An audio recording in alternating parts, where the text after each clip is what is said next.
It tastes good. Building or renovating a home? Sick of searching through showrooms looking for the perfect fittings and fixtures in your budget? Renovatorstore.com.au has over 1,000 products to choose from. Browse through the catalogue in the convenience and comfort of your own home. From basins and shower sets to lighting and floorboards, Renovator Store has it all. For a limited time, FNR listeners can get a further 5% off by using the promo code FNR at the checkout. Take your reno budget further. Go to renovatorstore.com.au, promo code FNR.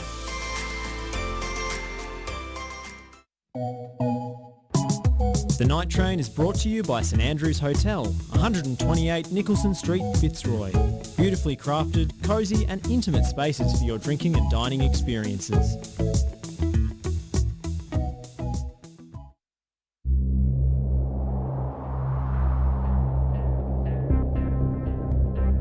I think the Knights, their time has arrived.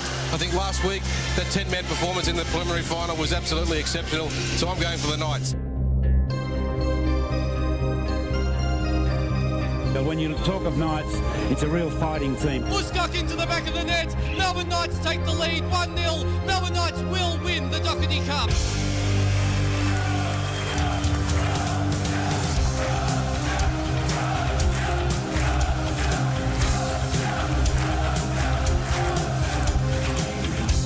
Croatia looking for a finals berth. Bazić! The Croatia fans salute the goal. That could be so vital.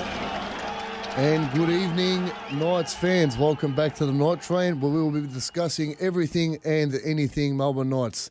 Tonight I'm joined in studio by two former presidents, Anđel Kortimira and Steve Mundakic, and we've got Josh joining us from the comfort of his lounge room tonight. Joshy, what's going on, mate? Yeah, look, I woke up this morning to an Age article saying my suburb was a potential COVID breakout spot amongst the 12 listed, and then I also had a bit of a sore throat, so I decided to do the responsible thing and not expose all of you. Although I did attend the St Albans game yesterday with about 3,000 people, so if we go back into lockdown, I'm sorry. Oh, look, Josh, if we go back in, we don't end up playing this Friday, mate. We're coming for you. This is definitely your fault. All right, so I hope I'm not the super spreader. Oh, let's hope not, mate. Waiting my test results nervously, so we'll see. Well, look, guys, we've got a massive show coming into you tonight. We're going to recap some junior news, discuss the result from the games over the weekend, talk about the game on Sunday, our loss to St Albans Dynamo. We've got the game obviously coming up this Friday night against Hume City at home, and we've got the two presidents of our two National League title wins to discuss the impact that the late Mirko Bazić had on our club during his tenure as our senior coach.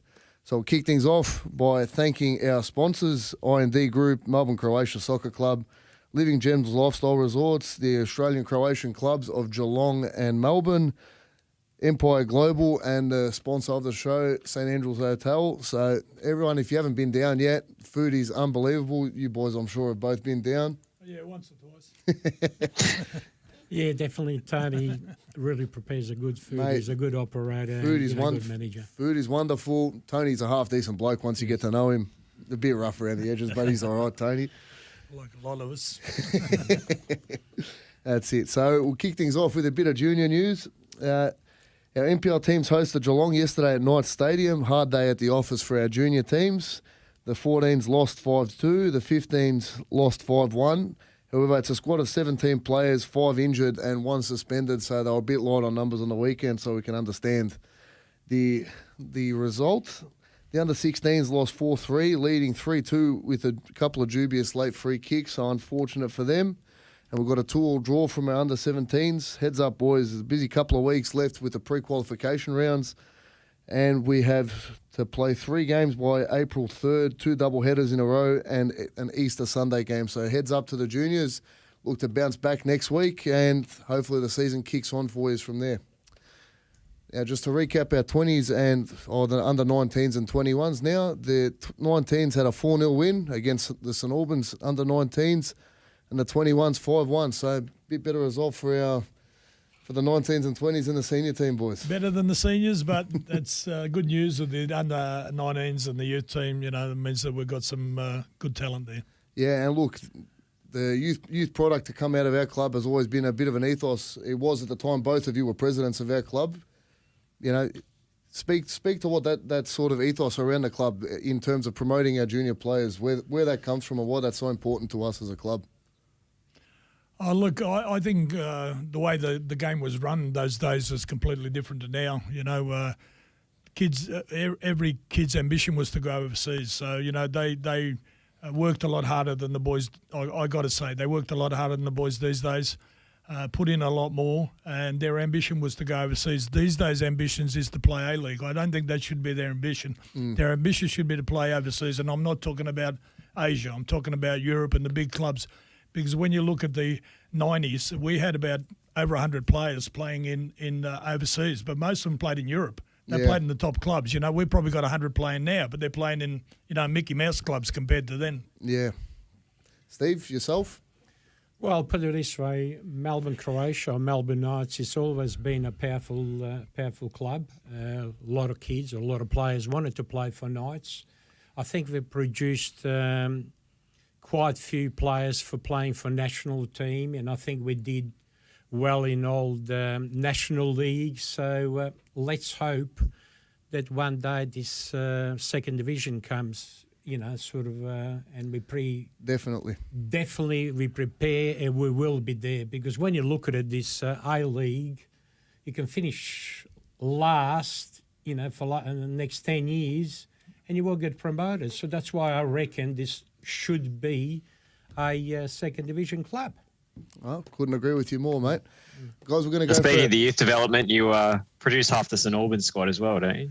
Yeah, well, sort of, yeah. But if you want to go back to the 90s and you want to reel off some names, you can reel off some fantastic names. Maybe some people have forgotten them, but your Mark Viduka, your Joe Shimonich, your Danny Teato, your Frank Udich, your Mark Shielich, Andrew Marth, who could have played anywhere. You know, Andrew stayed because he got married very young in his career, but he was offered the contracts in Germany. So the squad, but I'm not only talking about the Croatian players, I'm talking about the whole league in general. You know, we had some brilliant players compared to now, you know, big difference. In my opinion, you know, maybe I'm old school, but that's just my opinion, that's all. But we produce players for everybody. You know, we produce players for St Albans, Split, for everybody. We just, you know.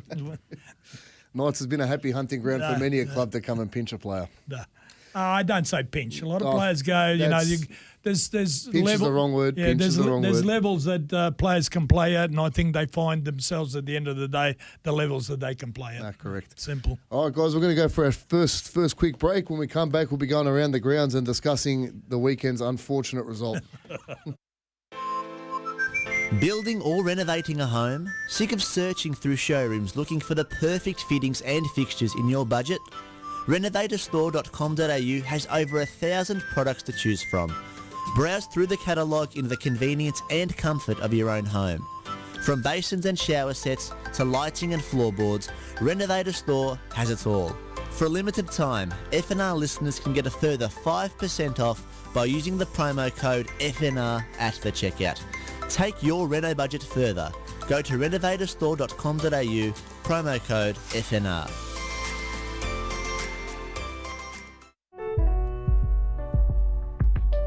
Hold on a minute. You're saying the Realme 7 Pro can now access 5G?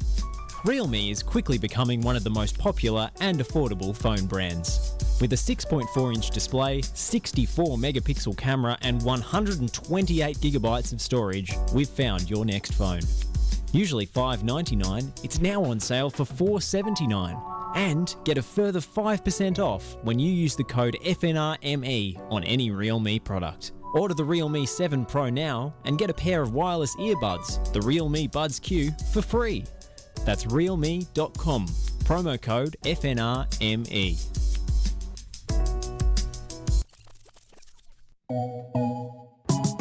The Night Train is brought to you by St Andrews Hotel, 128 Nicholson Street, Fitzroy.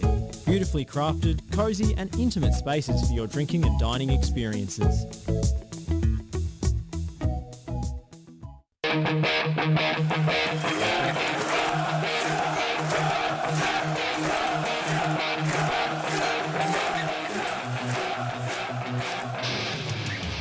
And welcome back, Knights fans. Now going around the grounds from the weekend's results.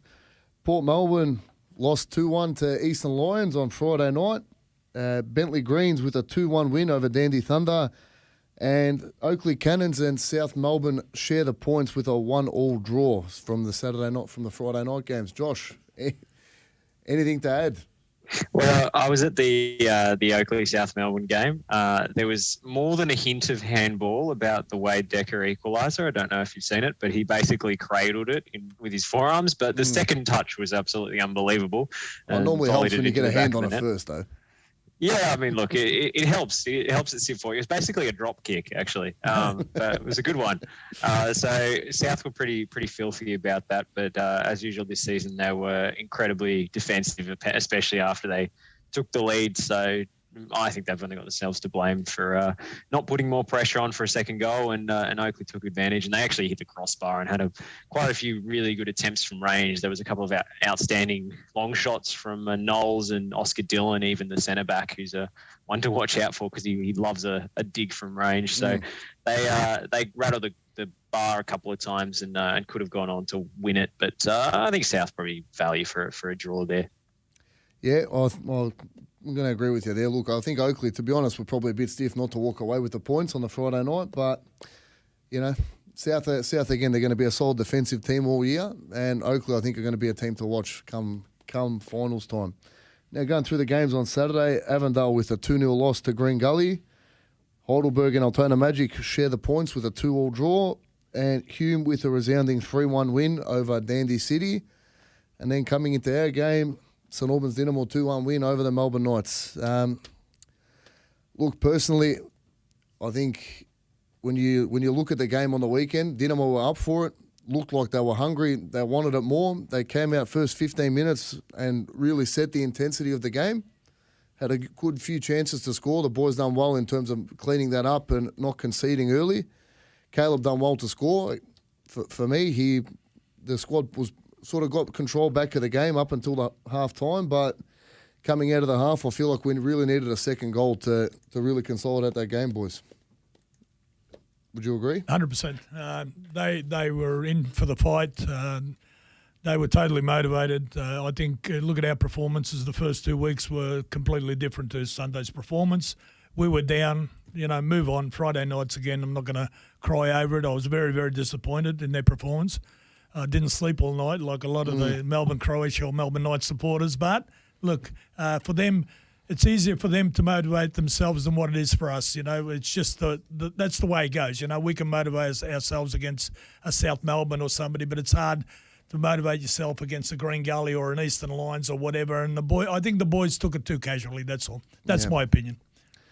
Now, look, and I think in patches of the games, it was screaming for one of the boys, especially in the middle, to sort of stand up and really grab the game by the scruff of the neck.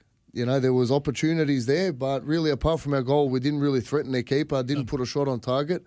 Look, the referees definitely didn't help. I'm not going to harp on that about too much because, here we go, we weren't creating chances, mate. But, I think this again is becoming a sort of common thread across the league that some of the decisions, and it's not even so much a good decision versus a bad decision. It's the inconsistency across the 90 minutes that really gets you scratching your head. Something that gets called a foul 15 minutes later won't be, and then half an hour after will be again. So that's something that needs to get looked at, in my opinion. But all credit to Dynamo. They came out fit and firing, ready to play, and I think probably deserved the 3 points on Sunday. 100%. Josh? Yeah, look, I think you could justify a draw in that game, but I don't think the Knights quite did enough to maybe kill the game off, especially in the second half. They let them come back into it. It did obviously help when you got a referee who's very keen to let the play flow and basically let everything go and never give a card until the last 15 minutes where he starts booking everybody. And then he just started throwing out cards like hotcakes, mate. Yeah, it's strange. I mean, maybe he lost his voice. I was saying to Dan, I was watching the game. Maybe he's run out of steam with his talking tos and had to resort to bringing out the yellow tickets eventually. But I do have to say that last decision, which I assume was handball against Manos, was an insane call. And that was the lino, obviously. From the word I'm hearing, it's apparently he's stepped out of his box. And now I've watched the vision back a couple of times, and for the life of me, I can't see it. And look, I don't know if that's because I've got my Melbourne Knights glasses on, but for me, he's nowhere near. He's at the edge of his box, mate. And for you as a referee to make that call in the 93rd odd minute of a game, you've got to be 200% sure of the call. Well, yeah, I mean, it has to be ironclad. It has to be blatant, especially at that point in the game. For me, it has to be at 1-1 in a situation like that.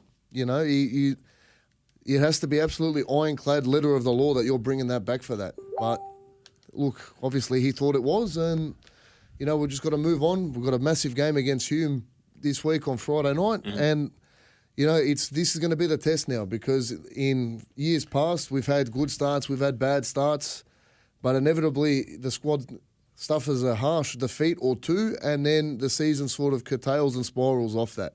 The test for the entire squad is down to every man in that change room to look at the bloke next to him and make sure you're all up and about for the game this Friday. You know, how you bounce back from a loss like that is going to be, you know, this next few weeks is really going to set up how the rest of the season is going to go for us, in my opinion. Boys, would you agree? Totally agree. We're going to see what sort of character they got. I mean, I'm very, very confident. I think we've got a very good squad. But again, they've got to show that. You know, if they played the way they did the first two rounds, I haven't got a problem. If the way they played against St Albans, we've got problems. Yeah. So I think the boys will be up to it. They'll come back. I think, like I said, I think they went in the game too casual, but I think it's going to be a different performance against you, hopefully. Yeah, I don't think it's the worst thing in the world to have a bit of a reality check at this point in the season as well, that's after the other hot thing. start. Yeah, totally agree. You know, I think maybe you mentioned, Zovac, that Matthew Breeze missed the game due to a late knock, and I think you really missed his kind of intensity that he would have brought to a game like that. You know, he demands standards from his teammates. He's willing to put in a big tackle, and he's always, you know, up for the fight. And I think a player like that was a really big miss. But I've got to say, some of the substitutes that came on, especially Trevor Secondmuller, really took the game on and gave that kind of spark that was needed. Trevor definitely did offer a spark off the bench, and look, you know, if Breeze plays on Sunday, in my opinion, you're probably looking at a different result. You know, a bit unlucky not to make the squad on the weekend, copped a bit of a knock during the week, but hopefully he's fit and ready to go this week against Hume. But I think the game on Sunday was screaming for a player like him in the middle of the park. His level of intensity, how he moves on and off the ball, and just his leadership in the middle of the park is massive. He's one of our better players when he's fit and playing. He, I think, really could have changed the game on Sunday, but unfortunately he wasn't playing. He gave someone else in the squad a chance to step up. And overall, I think the boys didn't on Sunday. They didn't turn up. You know, move on to next week and hope for bigger and better things. All right, we're going to go for a short break, and then we're going to have a player joining us live from the Knights home ground. See you soon, everyone. Are you looking to change your destiny in life? Be your own boss? Start your own business? If you are, you need people who understand your needs and are committed to helping you make it happen. At DKP & Co Chartered Accountants, we are more than just accountants. We are business advisors, taxation consultants, and strategists that specialise in setting up businesses. We understand the client and give them the very best customised advice and strategies to achieve their goals. Visit our website dkpco.com.au or give us a call today on 03 9023 9370. Fast, proactive, personal. That's DKP & Co Chartered Accountants. We're this great sporting nation who has yet to embrace fully the world's greatest game. And for so long of trying to have the game accepted. When I'm up to the big football field in the sky, I just want people just to remember I told you so. And suddenly the complexion of the game changes. Let's hope it doesn't, but this is the best period for Iran in the match. Ali Dodi, danger for Australia here, the flag's down!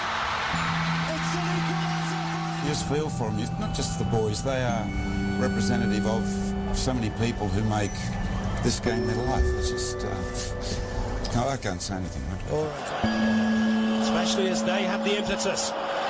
Aloisi, Cahill, Tim Cahill has done it again! What a goal by Tim Cahill! 2-1 Australia! Oh, it's a wonderful moment in Kaiserslautern!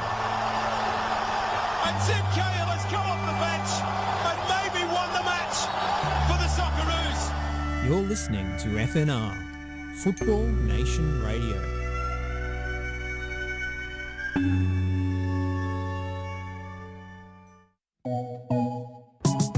The Night Train is brought to you by St Andrews Hotel, 128 Nicholson Street, Fitzroy.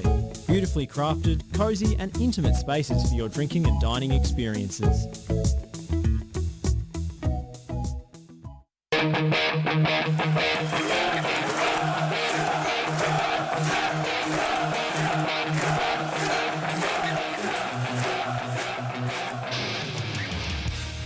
And welcome back, Knights fans. We are going to be joined now by goal scorer from the weekend, Caleb Mikulic. Caleb, how are you feeling today, mate? How's the team feeling? Look, pretty good, I suppose. Look, you just got to take one game at a time and got to sort of forget about that result and just look forward to Friday. It's soon. That's it, mate. Look, we've got to talk a bit about the game, obviously, yesterday. Bit disappointing in terms of the result and across the 90. Look, you done great. You scored a cracking goal on the weekend, mate, but unfortunately it wasn't enough to keep the result. How was everyone sort of feeling after the game? What was the sort of word around the change room? Look, it's always disappointing losing a derby, but more and all, it's losing a game in general, you know. Look, it's good that it happened early, and now we know what type of pain it is to lose a game, especially that calibre and against Dinamo. But look, the boys of tonight, everyone's in good spirits and everyone's looking forward to Friday. Well, look, mate, I think that's going to be the big one. It's everyone's now really looking for the squad to turn it around this Friday night. How's everyone feeling coming into the game this Friday? Yeah, everyone's positive, you know. Look, whatever's happened at the game, and we believe in what we're doing, you know what I mean? And the coaches believe in us, and we're drilling that ourselves as a team, as a collective, and nothing's going to change. Our mentality is going to be the same. We're going to play our game, and hopefully we can bring under 3 points for the fans and more importantly, us. Couldn't agree more, boys. Feel free to jump in if you've got any questions to ask. Well, I'll put it this way. The players did, I think, well till we didn't cop that second goal. And that's naturally, and we could say we couldn't blame ref, we couldn't blame everyone, but end of the day, like Caleb said, you know, it's another game and let's put it under the, you know, behind us and bring 3 points next weekend. That's it. Yeah, look, I've got... I can't criticise anything really. I just think at our intensity, the first two games were a little bit different to yesterday's intensity. Really, I don't know why. I think we're a much better team than what we showed yesterday. That's just my opinion. And don't forget, fellas, you owe me lunch. No, just jokes aside. It was a difficult game to watch because, like, we saw you play the first two games, you know, and I think there was more intensity there than what it was yesterday. You know, we seemed to make silly little mistakes that we didn't make the first few games, you know, and we could have got punished. You realise yourself early. We watched the game. We could have been 1-0 down within 15 minutes, you know, which would have put us even under more pressure. So I still, you know, I just like you said before, it's one game early in the season. Get it out of the way, move on. Friday's another game. Still another 23 rounds or whatever, 24 rounds. I don't know myself to go, so we're not going to dwell on that. Let's go forward. Let's look at the forward, and I think that we're right. We're going to be in the mix. Simple as that. Agreed? Couldn't agree more, mate. No. Now, Caleb, just speaking to your footballing journey, to my knowledge, you played your entire junior career basically with the Knights. Is that right? Yeah, that's right. Since I was about 5-6 years old. Yeah. Oh, look, mate, that's it. Look, as a fan, I love hearing shit like that. Yeah, I love it. Excuse my language, but you know, when you've got someone who's come through the junior ranks, you know what it means to wear the badge to play for the club. You know, you've seen good years, bad years, but you know, I think it's vital that we've got people like you in the change room to explain to the players coming in and the ones who maybe haven't been here for too long what it means to play like a club for ours. And I hope you and the other boys in there appreciate the responsibility the ones that have been here a bit longer have. Definitely. You know, that's what we pride ourselves on. You know, we got people like myself, Nicola, Duzzy, Paichi also in the mix. You know, we all know what it takes to bring this club back where it belongs, and I think we're on the right path, you know. So, look, mate, we've got a massive game this weekend. what are we sort of looking to change, if anything, based on the first couple of weeks coming into this Friday night's game? Look, nothing should really change, because the first 2 rounds I think we dominated the games, and even yesterday I thought we dominated for 75 minutes of the game, but they got 2 goals, credit to them, they won, whatever. But now you just got to sort of scrap it, and nothing should really change. We're mentally, physically fit, and we believe that we can take this year by storm. You know what I mean? Oh, look, mate, I'm agreeing with you. I think we're going to be coming in strong the second half of the year. Josh, anything to add? I'll jump in, mate. What was the atmosphere like, Caleb, when you were playing in yesterday's game? Because it was a pretty sensational crowd, and it was very raucous from where I was standing anyway. Yeah, it was pretty full on. Even last year it was the same sort of thing. A lot of people turn out, especially on a Sunday. There's nothing to really do on a Sunday. So I think it was like 1,000 people again yesterday. Look, it's always good to play in front of our own fans, and especially when we scored yesterday, but I reckon the ball was bigger than theirs. So it's good to hear. But unfortunately, the result didn't go away, but it is what it is. Well, you yourself got on the end of that cross. It was a great team goal, and obviously good for your confidence to get on the score sheet this season. Yeah, definitely. Look, it's always good to score, It's my job. So Steve puts me up front to do, you know what I mean? So, but all in all, what's more important is what we do as a team, you know what I mean? It's more about the performance and the 3 points into the day. Well, I guess it's one thing to play the style that Bazić is drilling into you guys on that big home pitch that you have, and quite another to replicate it away from home, on a tight pitch like Churchill Reserve or, say Jack Edwards or whatever, where you don't have as much space to find players. Is that something that you're going to have to work on adapting to this season? Of course, every pitch is different. We're lucky that we've got a big, beautiful pitch with facilities and the rest of it, but that's the league. When you verse teams like Dinamo, you just got to adapt quickly to the way they play, and more importantly, we've got to just focus on our own game and just try and kill that, if you know what I mean.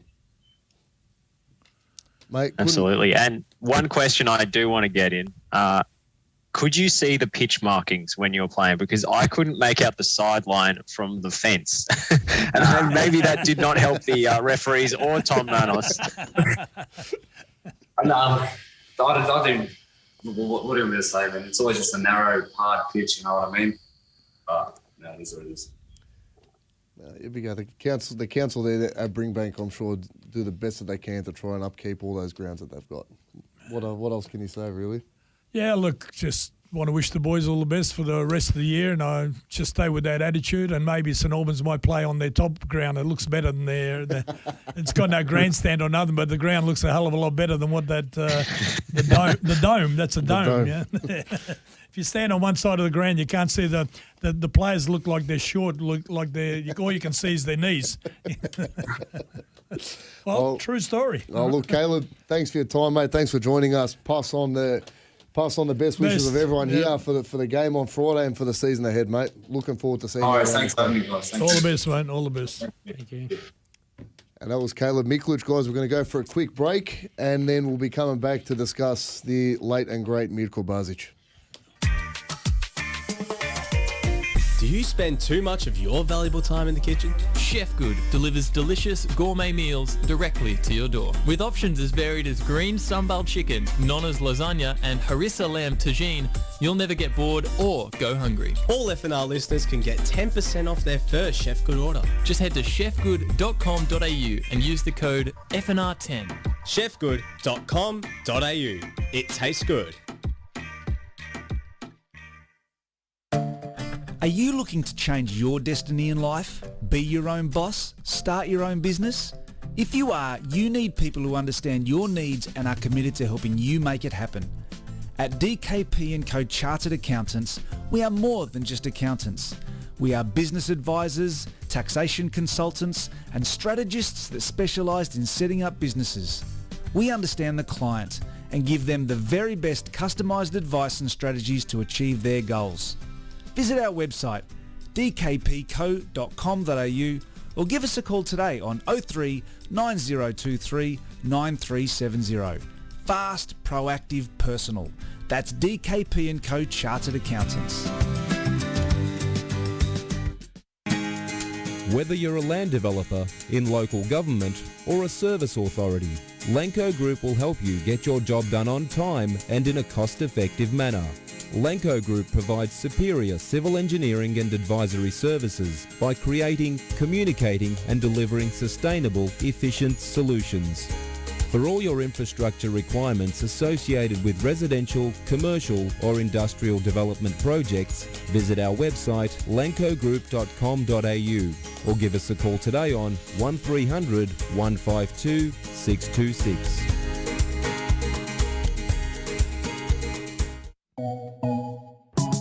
The Night Train is brought to you by St Andrews Hotel, 128 Nicholson Street, Fitzroy.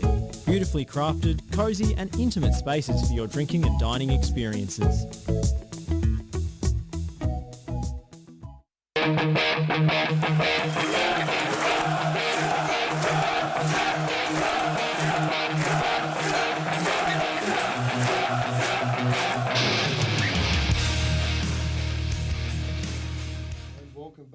Show, guys. So, obviously, the club this week, the club as an entirety and the Croatian community of Melbourne were saddened to hear of the passing of the late great Mirko Bazić. Boys, you both had an opportunity to work with him. Just tell us a little bit about what he was like as a man, as a coach, and as a figure to have around the club. Your program's probably not long enough. If you want to talk about the bloke, you could come up with a million things, a million stories. We made the decision in '93 to bring him over. We had no idea what we were bringing over. Very, very talented person, but very strange person he was also. Kept to himself, made his own decisions. I know him very well because he stayed at my place for 4 months when he first came to Australia. And some of the stories I could tell you about, better I don't. But look, the dressing room was unbelievable at that time. But we had a great dressing room, a great bunch of players, and we brought in a coach who couldn't speak English. Made it a little bit difficult. We had a team manager by the name of David Filipovic who spoke perfect English, of course, but also spoke Croatian. So he was the interpreter. So Mirko would come up with some words. Even the players today take the mickey out of him. Some of the way he spoke and his interpretation of things, but had a great soccer brain. Probably the greatest thing we'd done for the club at that time was to bring somebody else out like that with a different mindset, different game plans, different everything. And the only thing I can tell you now, he always said that this soccer in this country was not run properly nor fairly. And he said that before he left in '96, through personal reasons. He said, Ange, soccer will not go on in this country very long, and he was right. Within 3, 4 or 5 years, the whole NSL had collapsed and they've come up with a new format. But he doesn't blame the clubs for that. He blames the administrator. Always did. Never got along well with the administrators because he was always controversial with that. Could not come to terms with the idea of I'm playing 26 rounds of soccer. I finish on top of the ladder by 5 or 6 points, and then I go and play 2 games, and that's more important to play in the finals, and it's more recognised than playing the whole round. Things like that he just could not comprehend. I won't go on with stories. I can tell you a little bit about him later on. We brought him out in '94. We played in the grand final we brought him out in '93.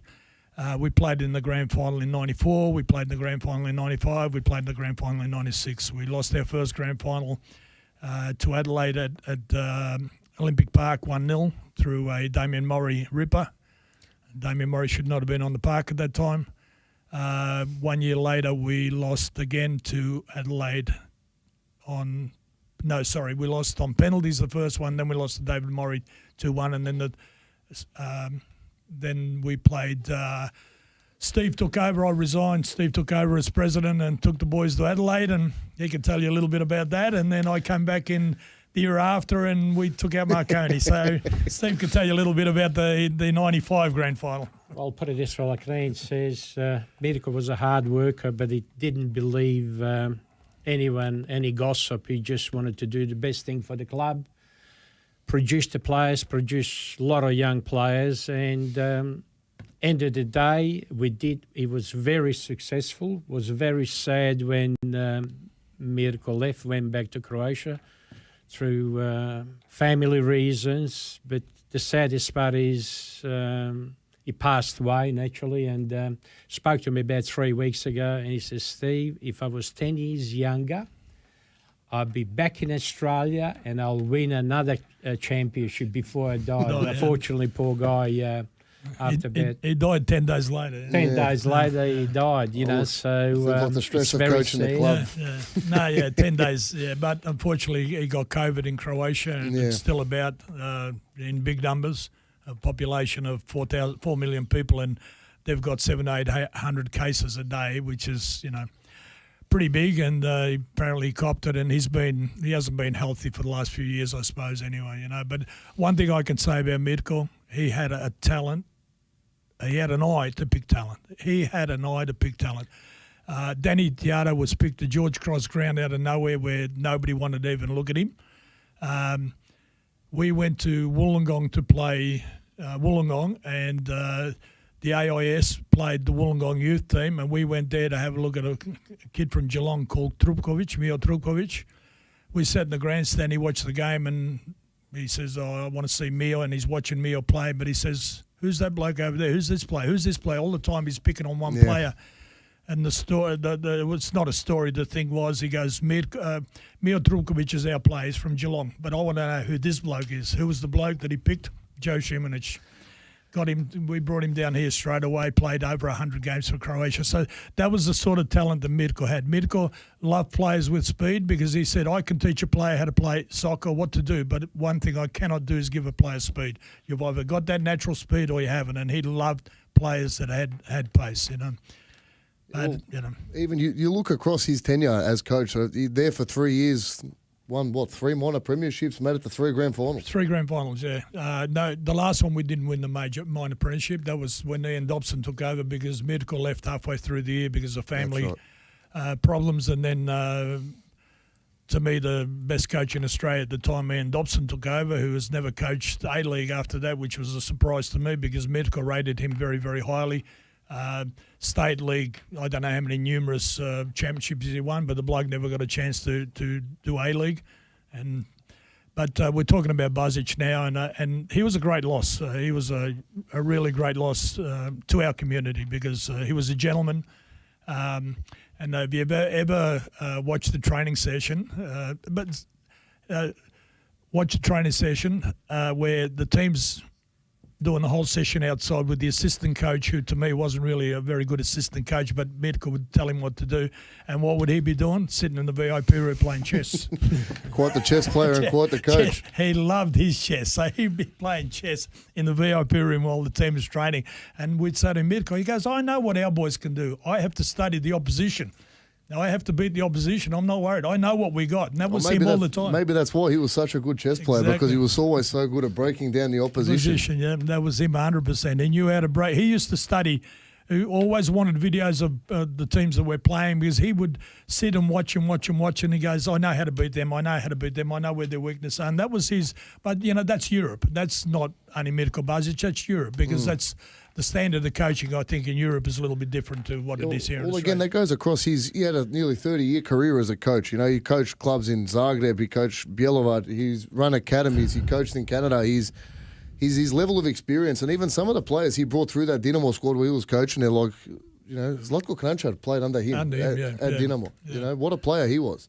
And then again, I think that comes down to the coach, and that speaks to the level of the man. But he was also very, very humble. Very humble. You know, never walked around like a pigeon with a big chest. You know, was always very, very humble. Always had time to talk to people. He was just a one-off sort of thing. I was very. When we picked the team of the century, it was between him and a gentleman by name of Kish who coached us in the 60s, and he got the nod. But to me, Mirko done more than anybody else because he'd won 2 championships in Australia, and to me. But anyway, look, the vote went the other way. But we've always kept in touch with Mirko, and Mirko was a person who, even I think when he spoke to Steve 10 days ago, his first thing would be, how's the club doing? Anything new at the club? How's Andrew Marth? How's your family? How's my family? That was his first words. He was the same sort of person he was 20 years ago. That's what he was like now. Yeah. That's all he wanted to know is how were the boys, you know. And that speaks to the character of the man, Steve. Look, you obviously you were the president for the first National League title. What was that? What was that year like under him? Put it this way, he was strict. You know, like the players didn't walk over him like some coaches, but in the same time, he produced players. He hate to see when you tell him, we used to stir him up, Viduka's going to go to such and such club in Australia. No way, they're going overseas. We're going to make, he's a player. He's worth, he's a top player. Yeah. He shouldn't play in Australia. He can just play for national team for Australia, but not for Any other club, league. yeah. But any other, he's got to go overseas. Simple as that, So.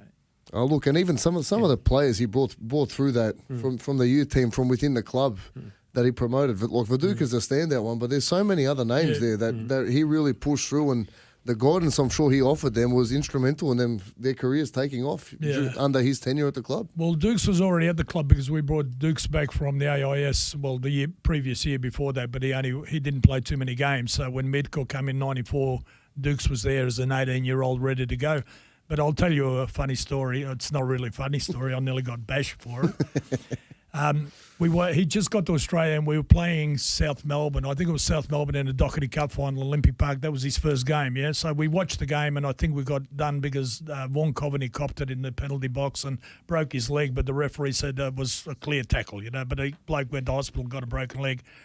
Anyway, after the game, he said to me, because he lived at my place, he couldn't speak English, so we couldn't put him anywhere.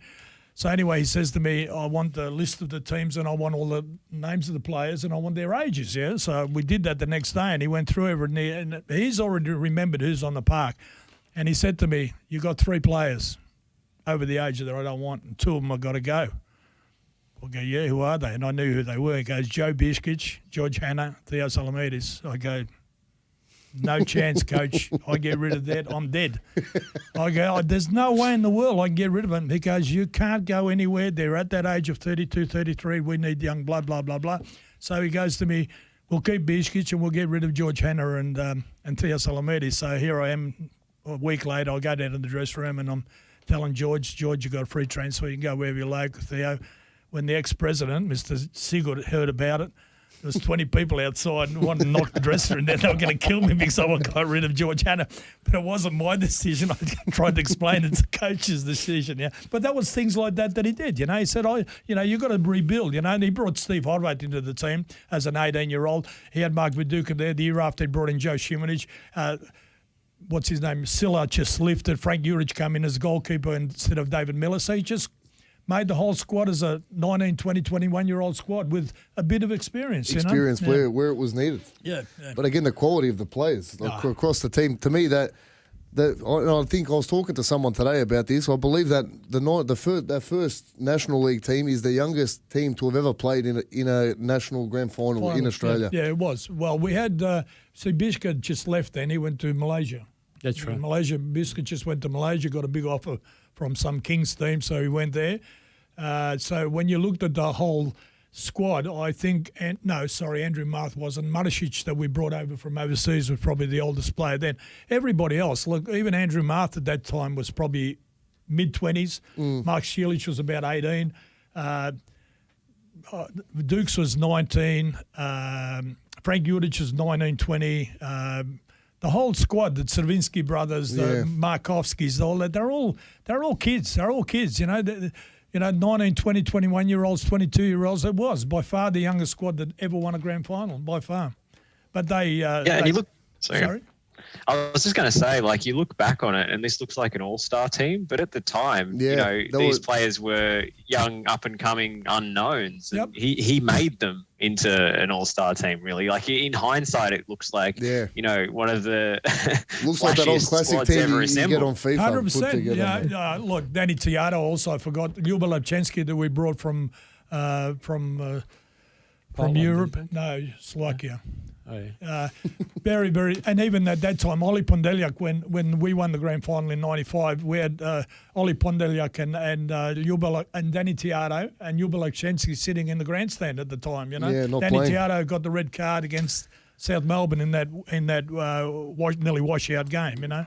Dukes' famous hat-trick. Yeah, exactly. But I go back to Mirko could pick talent, simple as that. He could choose pick players because I know that for a fact Danny Tiato was playing at Bulleen and Zoran Matic come from Adelaide to have a look at him twice and walked away, said, no, he's got no talent. And Mirko saw him for half a game and says, get the kid to the club. Have a look what he's done, you know.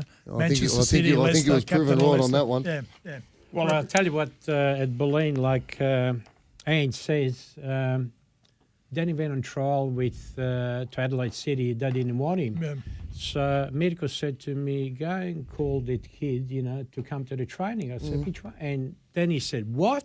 Me? Yeah. Me? I said, that's right.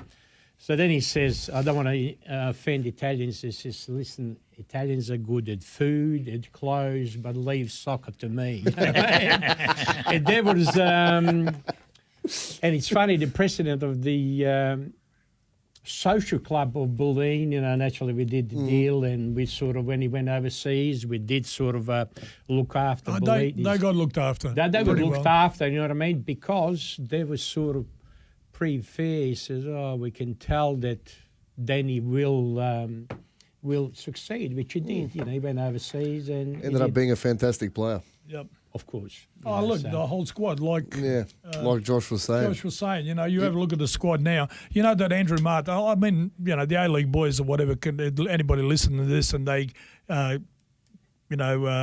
think that I'm bagging the A-League. I'm not bagging the A-League, but Andrew Marth was invited as a commentator to one of the Victory games, early on, probably around, and Victory were a very good team then.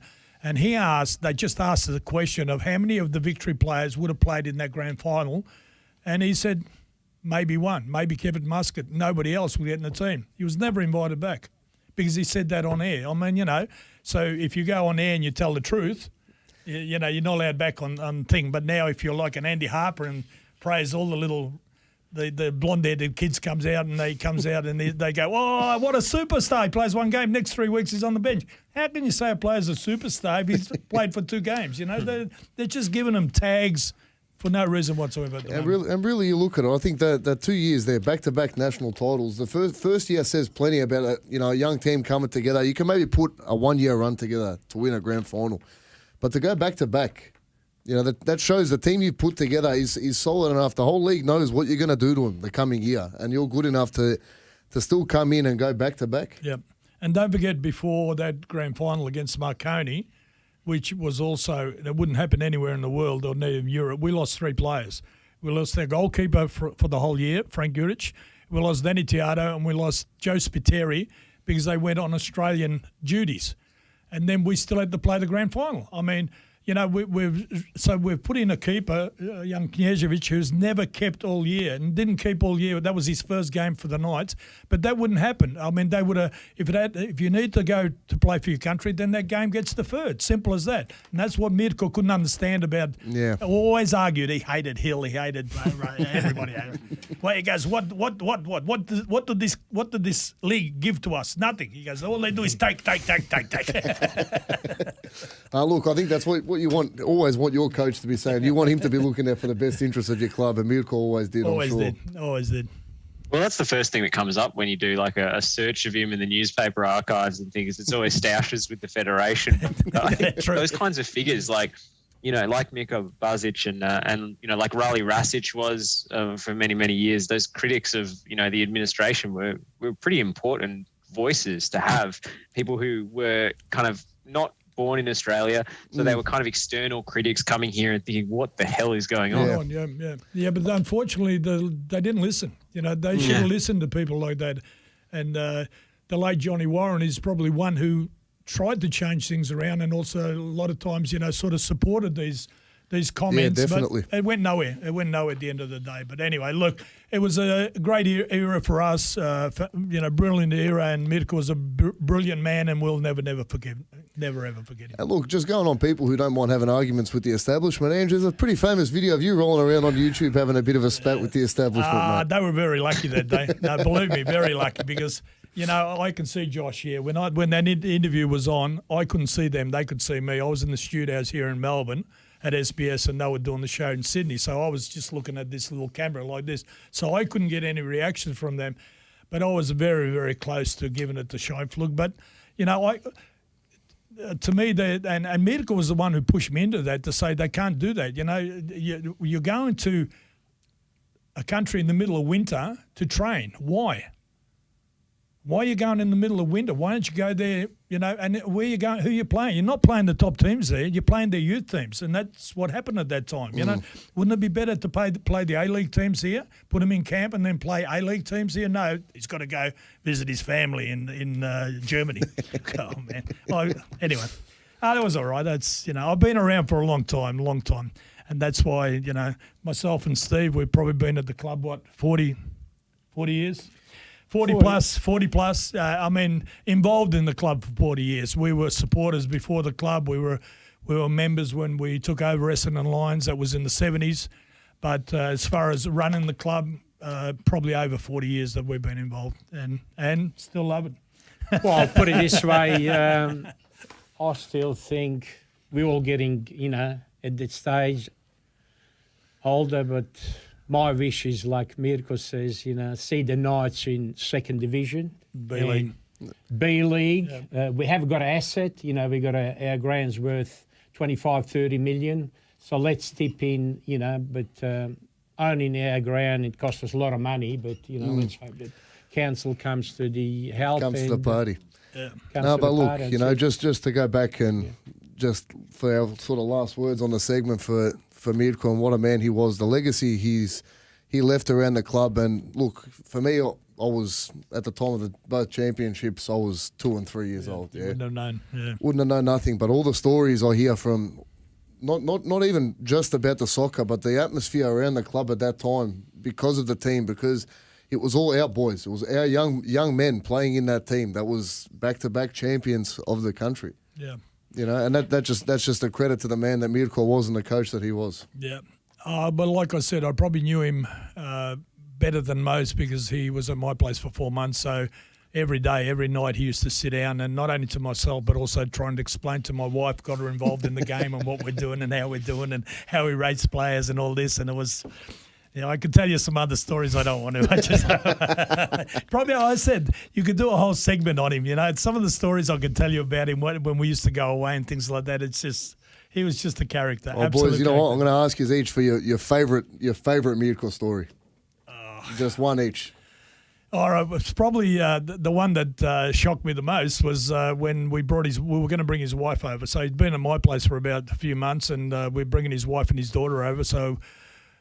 He said, I want something close to you. So we found this rental about 200 metres from my place. I live in West Sunshine near the Western Suburbs soccer ground.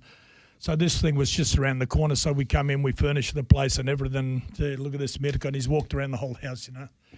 And then he's got to the front door. So where you going? He goes, I'm going home. He says, where I am is very good for me. I don't want this. He went back to my place. We'd paid rent and everything. He goes, no, I'm going back. And walked back to my place. And he wouldn't leave until his wife arrived. When his wife arrived 2 months later, he then finally left my place and went over there. He goes, no, I got a good where I am. Look, mate, what single bloke's going to leave a house where one of the guys living there owns a butcher shop? I wouldn't be running to leave either, mate. Yeah. What about you, Steve? What's your favourite story about Mirko? Well, favourite story was about Danny Tioto, you know, and actually when he sort of said, go and get him, I said, I'll leave after the game. No, half time, go and talk to him, you know, go and talk to him. Straight away. Anyway, which I did, and then he got to know Danny's father, which they started to talk, blah, blah, blah, blah, and they played apparently in Italy for same club, you know what I mean? Because, and what else? Danny's dad was also a super coach. That's what he told us. And what happened, Danny's dad didn't want to bring Danny to the training, except didn't want to drive him, but he said, you walk behind a car, you know what I mean? And that was his penalty, and Mirko said, no, you don't do that because he's going to be a very good player. He's going to play for Australia, he's going to play all of. So he knew how to pick the players. You know what I mean? Like Ange said, Šimunić, Viduka, and all this. You know, like no, don't say Viduka. We already brought Viduka to the club. Okay, well, put it this way. It's sad to lose Mirko, but we wish that we had another Mirko. But let's hope that all this younger generation, I'm pretty sure someone will pop up. Well, look, anyway, thanks to all of us here, just for us to share a little bit about, so the younger people there can know a little bit about the man himself. Well, look, mate, I'm sure all the younger members are you know, they're going to be running to their phones now, hitting Wikipedia up and cursing that there's not a bigger entry. All right, guys, we're going to go for a quick short break, and we've got a few more things to finish off the show when we come back. Are you looking to change your destiny in life? Be your own boss? Start your own business?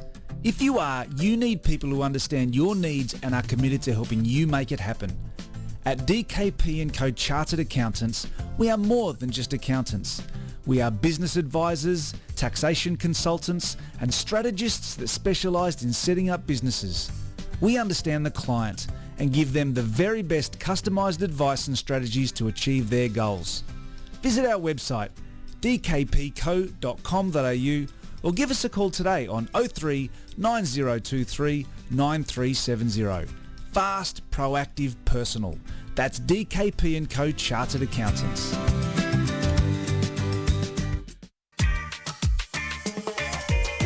Do you spend too much of your valuable time in the kitchen? Chef Good delivers delicious gourmet meals directly to your door. With options as varied as green sambal chicken, Nonna's lasagna and harissa lamb tagine, you'll never get bored or go hungry. All FNR listeners can get 10% off their first Chef Good order. Just head to chefgood.com.au and use the code FNR10.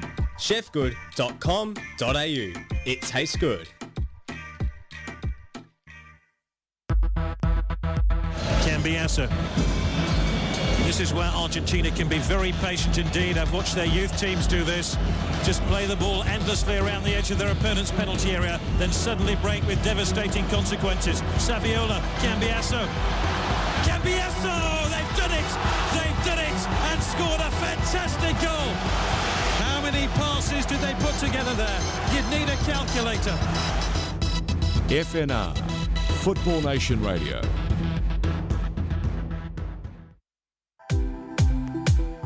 Maloney takes, and it's in! It's Ben Watson! It's Ben Watson for Wigan Athletic! They've surely won the FA Cup! For Dave Whelan, for Roberto Martinez! You just cannot write scripts like this!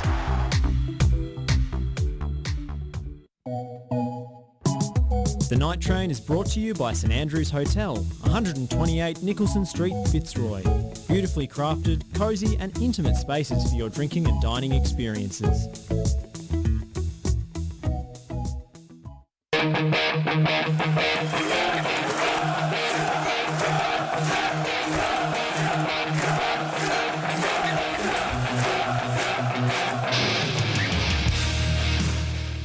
And welcome back. So, guys, we've got a massive game to look forward to this Friday night. We're playing at home, Hume City. How do we feel about the game on Friday? I'm pretty confident. All the boys have to do is do what they've done the first 2 weeks, and I think we'll get over the line. Simple as that. Steve, your thoughts? Yes, I think it's a lesson by this game. We would the players, I think, they were a little bit too confident, but definitely we're going to get 3 points. We've got to get 3 points because, put it this way, the team just copping the second goal, which we didn't sort of expect, and I think they sort of weren't up to it, so they got to sort of come back and this bring is a 3 points. Big opportunity for the team to make a statement. Yep. You know, we've got a big game. We've got a tough run. These next sort of 4 or 5 games are really going to set up where the season's going to finish, I think, for us. You know, and based off the performance on Sunday, if they play anything like that against Hume on Friday night, we're going to be in trouble. But you can look back at the first 2 performances, that 10-man performance against Port round 1 and how we dismantled Dandy at home round 2. Yep. Now, you play anything like that this Friday night, I'm pretty confident we're bringing the 3 points home. So am I. I'm with you 100%. Boys, look, I'm going to get a quick score prediction off you for Friday night. What do we think? Don't do that. I'm a betting man. No, I don't think you're affecting the odds too much. I reckon 2-1. Well, I'll be happy with 2-1. Look, any 3 points, I don't really care. But I reckon the way we're playing, 2-1. Tighten up the defence. It might even be 2-0. Steve? 2-0. 2-0. Definitely, we've got to, because put it this way, otherwise the coach will start chopping a few younger players. Not chopping, bench, put them to the bench and, teach them. Joshy, your thoughts about the game this Friday? Well, I called Hume City's game against Dandy City on Saturday night, and I was relatively impressed with them. James Brown was in fantastic form, and you just got to track his runs. If you don't track his runs, he's going to kill you. So, he makes these incisive passes into the feet of the striker and makes these runs from deep and gets into little pockets of space. So he's the main threat. And the other thing is the way that they use the fullbacks. They get really, really high up the pitch like wingers. And the problem with Dandy City is they scored early thanks to a mistake off a corner. Then they just went into their shells and they brought the wingers right back to mark the fullbacks, and they just had 10 players behind the ball. You cannot do that because Hume will just keep circulating the ball and they'll slowly pick you off. I think the Knights will take a far more attacking and aggressive approach, maybe try and get the wingers higher and stop the fullbacks from, getting as high up the pitch by going on the front foot. I think that's the way to deal with it. So I think the Knights will be far more equipped to deal with those overlapping runs and make them think twice. So I think it's going to be a really open attacking game. I can't wait for it. I'm absolutely. I think it's going to be high scoring. I think I'm going to just lean towards the Knights because of the home advantage, and I'm going to go 3-2. Solid. Look, Josh, I'm going to back you in on the 3, but I'm backing us in a 3-1 this week. I think the boys are really going to make a statement as to where we need to be in terms of how we're going to go this season. We've got a big opportunity this week at home. We're expecting a bumper crowd. Everyone come down. We've got the memberships are still selling. We've got the best merch in the league. Memberships are available for click and collect if you can't make it down for whatever reason. Maybe, you live up near Joshy and you have to go get a COVID test. But look, we're expecting a bumper crowd this Friday night. And like Josh said, I think this is going to be one of the more open and attacking games of football you're going to see all year. Hume are going to be up for it. We're going to be up for it. We've got something to prove. I'm backing us in for a 3-1 win this weekend, boys. You know what they say in Croatian? From your mouth in the God's ears. Yeah. Look, everyone, thanks for joining us tonight. To our two guests and former presidents, thanks for coming in to sort of talk about what a man Mirko was and what a coach he was for our club. Hopefully see all of you Knights fans down to the ground on Friday night. It's going to be buzzing. There's going to be people everywhere. Food's good. Drinks are cold. Come on down. Support the boys. Watch us get our 3rd win of the year. Well done. Thanks Thanks for having us. See us all on Friday night. Joshy, Thanks, look, mate. I'll watch on the live stream. Hopefully your test comes back negative. Hopefully we can see you out fingers of the crossed. game. Oh, look, mate. Fingers crossed. No, that was great. Oh, Thanks. That was great for me as well because obviously I wasn't around for those glory years. So it's been an education and really good to hear some of those great stories. Oh, look, mate, if you're a bit nicer to us, we've got a few VHS tapes floating around of a few of the games from back then. We might be able to sort something out for you. Thanks for your time, everyone, tonight. Thanks, Josh. We'll see you on Friday. Let's go, Croatia. Thanks. Let's go. Thanks.